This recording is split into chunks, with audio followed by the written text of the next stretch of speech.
Let's get right to it. Our exclusive guest this week, the president's top attorney, Rudy Giuliani. Mayor Giuliani, thanks for joining us this morning. Good morning, George. The president said you're going to get the facts straight, so let's try to get some facts on the table to begin with. The president does acknowledge meeting Stormy Daniels, correct? Gee, I'm not really involved in the Daniels thing, so I don't know. I mean, he denies that it happened. She has written a letter denying it. Well, we do have a picture of them together, so the president... Well, it depends on what you mean by met her, right? Well, yeah, there's the picture right there. I just want to get that fact on the table. Well, it looks like my friend Donald Trump before he was president, but and that looks like the woman who was on Saturday Night Live last night. That's right, but does the... Now, that's pretty interesting. I think she kind of... God, if I were her lawyer, I'd be very upset. Fame and fortune, let me make money. How is she damaged? She's become rich as a result of this. 130,000 doesn't mean anything. Boy, I wish that was my case. So the president does deny any sexual relationship with Stormy Daniels. He has. I have not. I'm not. As I said, I'm not involved in that. But the reality is, he denies it. She denied it. Then, when it was opportunistic, right before the election, she came forward, and then, of course, the whole thing happened with Michael Cohen, and it's history now because it wasn't a campaign, anything. But let me just, because you say it's history. When did the president first learn that Stormy Daniels wanted money to keep quiet about the relationship? Don't know, and doesn't matter to me. What matters to me are two things. There are two relevant legal things, which is what my job is. Number one, it was not a campaign contribution because it would have been done anyway. This is the kind of thing that I've settled for celebrities and famous people. Every lawyer that does that kind of work has. And number two, even if it was considered a campaign contribution, it was entirely reimbursed out of personal funds, which I don't think we'll even get to because the first one's enough. So, case closed. Case closed for Donald Trump, and I think for Michael Cohen, who I think got a big boost with Judge Ellis's comments the other day. Well, let's show you. The other day, you also told BuzzFeed, though, that at some point after the 2016 election, Michael Cohen had complained to some people that he hadn't been paid by Donald Trump, and that so then you said Cohen met with Trump and told him, and Giuliani said that we'll cover your expenses. They worked out this $35,000 a month retainer after that. So the president did know about this after the campaign. I can't say that. I mean, at some point, yes, but it could have been recently. It could have been a while back. Those are the facts that we're still working on, and that, may be in a little bit of dispute. This is more rumor than it is anything else. Well, that's what you said. You said that to BuzzFeed. But here's well, yeah. I mean, that's one of the possibilities and one of the rumors. The reality is... You stated it as fact. Well, maybe I did, but right now I'm at the point where I'm learning, and I can't prove that. I can just say it's rumor. I could prove it's rumor, but I can't prove it's fact. Yeah, maybe we will. But you've said as a matter of fact on Hannity and BuzzFeed. You talked to the Washington Post about it. I don't know. How do you separate fact and opinion? Well, when I state an opinion, I'll say this is my opinion, and when I state a fact, I'll say you this said is a the fact. president worked out a retainer agreement with Michael Cohen after the election in order to repay him for the settlement to Stormy Daniels. The second part of it, the last part of it, the retainer agreement was to repay expenses, which turns out to have included this one to the woman that you saw on Saturday Night Live last night, trying to make more money. And now our NDA with her seems to be irrelevant because she wants to break it up because she wants to make a lot more money than $130,000. I never thought $130,000. I know this sounds funny to people there at home. I never thought $130,000 was a real payment. It's a nuisance payment. When I settled this when it was real or a real possibility, it's a couple $1 million, not $130,000. But people don't go away from $130,000 of a meritorious You did claim. call it a settlement payment. The president did make these payments to Michael Cohen over the course of 2017, according to you. Then why did, on April 5th, why did the president deny any knowledge of the payments when, in fact, he had made the payments? I don't know when the president learned about it. He could have learned about it after, or not connected the whole thing at that time. The reality is, those are not facts that worry me as a lawyer. Those don't amount to anything, what is said to the press. That's political. What matters to me as a lawyer to lie to the press? Gee, I don't know. You know a few presidents who did that. I don't think this president has done that. But in any event, that's not the crime. The crime is, was it a campaign contribution? Not a campaign contribution. 100%. People want to avoid that conclusion because it gets them out of trouble, and it makes the whole investigation and the tactics that were used by the prosecutors totally repugnant. But as you know, the law says that any payment in connection with the campaign could be considered something that has to be reported. And Michael, hold on, let me just finish the question, and then you can respond. And Michael Avenatti, Stormy Daniels' lawyer, says there's a great deal of evidence, contemporaneous evidence at the time, that they did in fact discuss the campaign. Michael Avenatti is going to say what he has to say to collect his money. So I know he's coming on later, and people can judge why the heck he let it go on Saturday Night Live if this is a serious case and not a comedy. But the reality is, here's the test, not of Michael Avenatti, not of me, but of the Campaign Finance Commission. If it could be for any other purpose, even if the purpose is campaign, any other purpose, if a man buys a suit, if a woman buys a dress, it cannot be considered a campaign contribution. Now, this was for another purpose, to protect him, to protect his family. It may have involved the campaign, doesn't matter. And it would have been done under any other circumstances if there was no campaign. If that's the case, then why wasn't this... And I can prove that it has been done on numerous times, not necessarily with President Trump, but with many other people that I and other lawyers have represented. If it could have been done at any other time, this became... She gave an interview back in 2011. There was a blog post back in 2011. She was on radio shows earlier as well. Why didn't the president make the payment earlier? I don't know. Maybe she didn't demand it earlier. You're not going to pay if there's no demand. I have no idea what the history of her representation was. I do think it's suspect that she waits until the very last minute with regard to the campaign and where you could get the maximum personal damage against the president. Back in 2011, he was a celebrity, but he wasn't running for president of the United States. Now, that adds to the situation. It doesn't create any additional motivation. The primary motivation is personal. A long history of doing that she and Avenatti and the other lawyers don't have anything to do with. And I'm very comfortable with that part of the case, George. Mayor Giuliani, it's the Mueller part of the case that I came in for. And I want to get to that as well. Mayor, that one's gone. That one's gone. I think if you asked the prosecutors off the record, they would tell you that's gone. Well, we want to get to that because there were even interviews as late as this week where people said that it was clear to them coming out of those interviews that it wasn't gone. But even the president's allies are having a hard time believing that Mr. Trump reimbursed Michael Cohen without knowing what it was for. Here's Andrew Napolitano on Fox. If Rudy wants the public to believe that Donald Trump reimbursed Michael Cohen $130,000 and didn't know what it was for, didn't know that it was going to silence Stormy Daniels, that is unworthy of belief. How do you respond to Andrew Napolitano? Well, the judge doesn't know the facts of the case. He knows less about the facts of the case than I do. Wonderful guy, Judge Napolitano, but he really shouldn't be speculating on facts that he doesn't know. And I think he would regret that if he thought about it. $130,000 between a lawyer and a client, and a client who's worth, billions, is not, George, I don't like saying this, not a great deal of money. $1.3 million is a great deal of money. That's the kind of money you would think of as a settlement money. If I saw $130,000, I would never think it was to settle a substantial claim against my client. So are you confident that Michael Cohen never told President Trump that I made this payment in order to make an agreement with Stormy Daniels? Number one, why would I be, and why would I be concerned when it's not a campaign contribution? It was done for other purposes in addition to possible campaign purposes. End of case. But you do acknowledge... It was repaid. End of case. But you acknowledge that Michael Cohen would tell the president this is what it's for. On October 15th, 16th, right before the election, $130,000 payment when there were other... I did make clear, and I don't know what they are yet, I will know, there were other things involved that had nothing to do with Stormy Daniels. In other words, other amounts of money. This was not uncommon for him to do that. So... no, I would not. If I were him and I were the president's lawyer and I had done this in the past and it had worked out in the past, I would not go to him and bother him 2 weeks before the election with this thing. But certainly before April 5th, 2018, the president knew that Michael Cohen had made these payments because he, in fact, had reimbursed Michael Cohen for them. I don't know, and I don't think it's at all relevant anymore. This is another tangent like, chasing the Flynn tangent when it turns out that John Kerry is now violating the Logan Act, and nobody seems to care. You haven't asked me about it. Even if this was not a campaign finance violation, we missed John Kerry. Right. Even if this was not a campaign finance violation, as you say, this was a liability to Michael Cohen. Why didn't the president include that liability on his financial disclosure form? Well, how could he if he didn't know it? Right? I mean, first of all, it isn't a liability, it's an expense. I don't think those are included. So I'm representing the president, let's say. and I came down to Washington this weekend. That's a certain expense. I bill him for it 3 months from now or 2 months from now. That's not a loan. He's not loaning me money.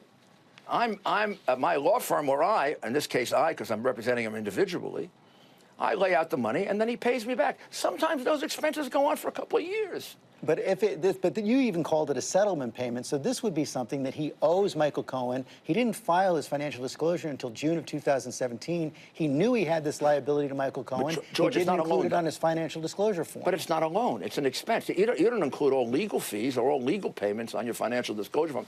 And how can you do it when you don't know about it? I don't think anyone believes that he knew about it at the time. I think there's a question about when did he find out. No, but that before be June the next 2017, you've said that he made this agreement with Michael Cohen before June 2017. The agreement with Michael Cohen, as far as I know, is a long-standing agreement that Michael Cohen takes care of situations like this, then gets paid for them sometimes. Gets paid for them sometimes. It's reimbursed in another way. It depends on whether it's business or personal. Is Michael Cohen still the president's attorney? No, of course not. It would be a conflict right now for him to be the president's attorney. I am in this respect. So is Jay Sekulow. So are the Raskins. And then, of course, he has White House counsel, as you know from working in the White House. That's not quite your attorney. That's really the presidency's attorney. Correct. And you said this was a regular arrangement he had with Michael Cohen. So did Michael Cohen make payments to other women for the president? I have no knowledge of that. But I would think if it was necessary, yes. He made payments for the president, or he conducted business for the president, which means he had legal fees, monies laid out, and expenditures, which I have on my bills to my clients. And are you confident that his testimony on the Stormy Daniels payment won't contradict the president? Not in any material respect. Look, if it didn't contradict it at all, somebody would be lying. I remember that great cross-examination when the person just repeated the things over and over again the same way. Of course, there'll be minor details. On the two main facts, was it for another purpose other than just campaign? Even if it was campaign, yes, it was to settle a personal issue that would be embarrassing to him and his wife. Number two, did he repay it over a period of time and then find out ultimately what it was about? Yes. I'm comfortable with that. That's 100%. That's why these people who think they're chasing this down are involved in the same witch hunt that Judge Ellis was so concerned about with Mueller. They had dinner in March, a phone call 2 weeks ago. Any other communication? And are you sure they didn't discuss the Stormy Daniels payment during these conversations? I don't think it's a good idea for the two of them to talk right now. Eventually they can. They're very good friends. I kind of miss Michael's advice. I think Jay does also. But right now, the best thing to do is through the lawyers. We have a very good relationship with his two lawyers, and we're going to continue to do that. And that has worked out for us. If they had conversations before this, no harm. I mean, again, that part of the case, George, I am very comfortable is gone. I got to focus my attention on the Mueller part. Are you concerned at all that Michael Cohen's going to cooperate with prosecutors? No, I expect that he is going to cooperate with them. I don't think they'll be happy with it because he doesn't have any incriminating evidence about the president or himself. The man is an honest, honorable lawyer, and despite the Times article today, which is totally baseless as far as I can tell, but, you know, that's his lawyer's issue. We're there to help. My issue is getting up to speed on the facts here. I'm about halfway there. And has the president or any member of the president's team ever suggested to Michael Cohen in any way that the president would pardon him if he were indicted or convicted? Jay and I have made it clear, and Michael's lawyers all know that obviously is not on the table. That's not a decision to be made now. There's no reason to pardon anybody now. So it hasn't been discussed? It has not been discussed, and would not be discussed. Does the president have the unfettered power as President Clinton had, President Reagan? I used to have the pardon attorney work for me with President Reagan. He gave out 900 pardons, far fewer than Obama or President Trump. I'm a big believer in the pardon power. There are people I want to see get pardons like Michael Milken, who I prosecuted. But right now, pardons would be, they wouldn't be illegal to talk about. They'd be kind of confusing. And let's talk about the Mueller investigation. The president said again on Friday that he wants to speak with Mueller, answer his questions. So you're prepared to make that happen? Not after the way they've acted. I came into this case with the desire to do that, and they just keep convincing me not to do it. First, they leak the questions. Then they do this whole thing. Well, let me just stop you right there, because in in fact, those questions were written by Jay Sekulow after a meeting with Mueller and his team, and these were your impression, the impression of the Trump team's take on the questions. And in fact, it was a document made by the Trump team. It wasn't something leaked by Mueller. Well, something leaked by us. I know that. I mean, look, it may not have been. First of all, I don't think Bob Mueller leaks. Let's be clear about that. I think that people on a lower, I don't think his top guys leak or women. I think people below leak, and a lot of people saw these different documents. Could it have been somebody formally on our side?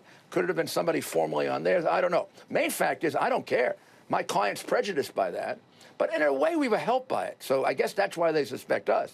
But we were helped inadvertently. We're helped because it shows he has no case. Three main issues, right? One is, was there collusion? Come on. Nobody believes anymore there was collusion. Several questions on that list about collusion. Well, there were questions about it because they don't have any answers, right? They wouldn't have to ask us if they had answers, right? You know, Unless Michael they're trying to set up us I know for that you perjury. and the president keep on saying that, but Michael Caputo, who's worked on the campaign, just met with Mueller's team this week. He came out saying they asked a lot of questions about collusion. He came away quite concerned about Paul Manafort, Roger Stone, Rick Gates, and others. Maybe he's less concerned now after Judge Ellis gave a pretty good indication that he might toss the case for government misconduct, that he might even have authority to conduct this investigation. He might have to go back to the Eastern District of Virginia. I would think Mr. Caputo could rest a little bit easy, although the man has been tortured. He's one of the people that, you know, has to be looked at for some kind of compensation here. The man has been tortured. And what he's saying is they asked a lot of questions. But that doesn't mean they know anything. Mayor, if the president's done nothing wrong, as you say again and again, and he tells the truth, he hasn't done anything wrong, George. I know, and if he tells the truth as you would advise him to do, what is the danger in answering Robert Mueller's Because they're questions? trying to trap. You couldn't put a lawyer on the show who wants to keep his law license to tell you he should testify. But it's only a trap if the president doesn't tell the truth. No, it isn't. It's only prosecutable if they have some built-up, manipulated evidence to prove the president didn't tell the truth. Well, how often has that happened? If you have evidence that proves he doesn't tell the truth, then the president didn't tell the truth. No, people do things like lie. People lie. Could Comey be lying? You're damn right he could be lying, George. And we're going to walk ourselves into a trap like that? Yeah, but I couldn't. If Mr. Comey lied to the special counsel, then he's the one who's vulnerable to perjury. If the president tells the truth, he's not. And the special counsel has to be open to believing that. The special counsel so far seems to think that Comey is Moses, and I happen to think Comey is Judas. But you believe the president is telling the truth. If you believe that, if you have that conviction, you're his attorney. Why don't you say, go in, talk to Robert Mueller, tell the truth? Because I wouldn't be an attorney if I did that, George. I'd be living in some kind of unreal fantasy world that everybody tells the truth. I'm not going to set... They don't have a case on collusion. They don't have a case on obstruction, which is why they're asking all these cockamamie questions about what do you feel, what do you think. I'm going to walk them into a prosecution for perjury like Martha Stewart did? I mean, she'd tell you they weren't telling the truth. Martha Stewart would tell you that she told the truth, and they set her up. What happens? I don't know that. Well, I don't want to get into that case. I don't know. Right, but what happens if Robert Mueller subpoenas the president? Will you comply? Well, we don't have to. He's the president of the United States. We can assert the same privileges other presidents have. President Clinton negotiated a deal in which he didn't admit the effectiveness of the subpoena. But he did testify. Yeah, but he did testify before the grand jury. Is the president willing to do that? But only for 2.5 hours, only with an arranged format. Would we be willing to do that? I'd rather have the Hillary Clinton treatment. Yeah, I think President Clinton was before. But I would rather have the Hillary more Clinton. than 2.5 hours. No, he was 2.5 hours in the grand jury. Approximately, maybe 3. We'll take 3. But Hillary Clinton treatment is what I'm looking for, and that is no under oath, only a Q&A, and then we get the questions in advance, and they write the report 2 weeks before. Well, he has briefed you on the topics he wants to discuss. Are you confident the president will not take the Fifth in this case? Oh, how could I ever be confident of that? When I'm facing a situation with the president and all the other lawyers are, in which every lawyer in America thinks he'd be a fool to testify, I've got a client who wants to testify. Please don't. He said it yesterday, and you know, Jay and I said to ourselves, "My goodness, I hope we get a chance to tell him the risks that he's taking." So he may testify. And we may actually work things out with Bob Mueller, because working with him directly is good. But if they keep undermining it, and we have situations like Judge Ellis saying that they're out of control, and they're not authorized. And they refuse to give the judge their authorization. What's going on with that, George? God almighty. Final question. Do you still want Rod Rosenstein to shut down this investigation? I do. I believe that after Judge Ellis's remarks last night, yesterday rather, on Friday, there's no question that the amount of government misconduct is accumulating. I happen to believe it's greater than anybody realizes. Very embarrassing to my former Justice Department, and very embarrassing not to FBI agents. Please, nobody's attacking FBI agents, the Justice Department lawyers. We're attacking the formal leadership of both organizations. Mr. Giuliani, thanks for your time this morning. George, you've always fair. Thank you. Take care.